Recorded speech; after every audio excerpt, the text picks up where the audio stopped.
All right, you guys, check this out. I'm going to be going into an in-depth review of A plus slip play setup using the C mixing strategy, man. The only reason that this 3% move wasn't capitalized on today is because the A plus setup was presented to me at 10:45 a.m. and I typically hop off the charts around 8:30, 9 a.m. Whew. With that being said, let's go ahead and break this down. So, off top right here, this is the A plus setup already presented. We're not gonna waste no time here. So off top, this wick would be first target, boom. Target of the day there. This wick would have been second target, boom. And this wick would have been full target of the day at this specific point in time, right? Now, with that being said, I did just recently have new prominent M15 supply created off previous prominent M15 supply. Let's go ahead and check the stats on this, make sure it is valid, ensuring that there are no M3 equal highs or M5 equal highs within. So this is a valid zone of prominent M15 supply here, making this a possible entry here. Bam. Now keep in mind this is 10:45 to 11 a.m., meaning I have a 30-minute candlestick closure simultaneously. And we see that prices coming off of previous prominent M30 supply, rejection candlestick off of it, bearish volume off of it.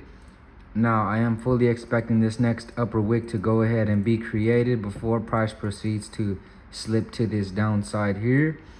30-minute time frame, same wicks to be filled. 30-minute demand at the base of this void to be filled here. So this could be a possible full target of the day, and this was the full target of the day. Now, with this being said, we check out the 1 hour time frame, and now we also do have new 1 hour supply in my favor as well, which adds to the bias of this slip play of the day here. Now, with that being said, same targets on the H1 time frame. Come back to the M15 time frame. All I need is for price to wick into this M15 supply and give me some type of bearish volume to show me that there are sellers within this zone of supply here to go ahead and take me to these overall targets of the day. Now, by price wicking into M15 supply, it will simultaneously create this upper wick on this next 30-minute candlestick and the upper wick on this next 1 hour candlestick. So at this point, instead of waiting for this full 15-minute candlestick to close, I simply scaled down to my 3-minute and my 5-minute time frame. Boom. Now I'm here. I'm fully expecting these blue candlesticks to momentarily be created to come back into this supply, creating that upper wick on the higher time frames, where I will be waiting for some type of hesitation, some type of rejection, showing me that there is sellers here, bearish volume, and I will ride that slip play into these targets here. So that's exactly what would have happened. And we sit here and watch this upper wick created. Boom. Price is still no rejection. Price continues to push up. Continues to push up. Okay. Continues to push up there. Here's a bit of a rejection off of what? Off of previous M3 supply there. Now I just want some type of rejection. Bearish volume, just like so. We get the bearish volume. I set the sell limit literally at the open of this next candlestick, fully expecting this next 3-minute one to open with its upper wick. Boom. Creating its upper wick to wick into my entry. Now keep in mind, let's tie everything in together right now. We're coming off previous M3 supply.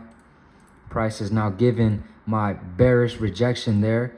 M15 time frame, the upper wick has already been created coming off of this previous prominent M15 supply there. 30-minute time frame, upper wick has been created as well. 3-minute time frame, upper wick obviously was created here first, and then we get the bearish volume coming off of previous M3 supply. This is 11:21 to 11:24. This was the exact entry here. M15 time frame, we are going to respect this recent high. Boom. Respect that just like so. And first target was going to be here. Boom. Second target was going to be there, and full target of the day was here, this wick to be filled, right? I could have rode this all the way down to this wick to this void to be filled, but why? There's no difference. There's basically no difference. So this full wick here was the full target of the day. Now with this being said, we could watch this play out on the M3 time frame, and price wicks into our entry, as you guys can see there. Boom, price wicks into the entry, and we continue to watch this play out. We'll watch this play out on the M15 time frame, and I'm fully comfortable understanding that I'm coming off previous M15 supply, overall coming off previous M30 supply, as we can see here. Boom, and 1 hour supply has already been wicked into, so I'm fully comfortable with this setup here. And we continue to watch price play out 15 minutes at a time. And as you guys can see, it took a little bit of time today, but later on within the day, full target of the day was smashed, and this is a setup producing a nice 3.8% gain in one morning using the C mixing strategy. Thank you, ladies and gentlemen.